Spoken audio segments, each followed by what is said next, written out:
اعوذ باللہ من الشیطان الرجیم بسم اللہ الرحمن الرحیم رب اشرح لی صدری ویسر لی امری واحلل عقدۃ من لسانی یفقہوا قولی رب زدنی علما۔ سورہ آل عمران کی آیت نمبر 67۔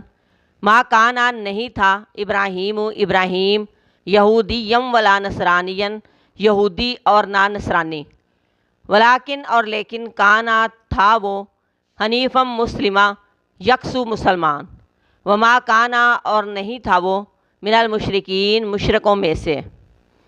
اللہ تبارک و تعالیٰ نے فرما دیا کہ ابراہیم نہ یہودی تھے نہ ہی عیسائی، لیکن وہ تو یکسو مسلمان تھے اور ان کا مشرکین سے بھی کوئی تعلق نہ تھا۔ یہ تینوں گروہ یہودی، عیسائی، مشرکین ابراہیم علیہ السلام کو اپنا روحانی پیشوا مانتے تھے، اپنی نسبت ابراہیم علیہ السلام کی طرف کرتے تھے، اس پر فخر کرتے کہ ہم ابراہیم علیہ السلام کی اولاد ہیں۔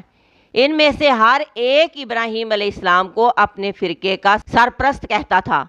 اللہ تبارک و تعالیٰ نے ارشاد فرما دیا کہ ابراہیم کا تعلق کسی بھی گروہ کے ساتھ نہیں تھا، وہ تو یکسو مسلمان تھے۔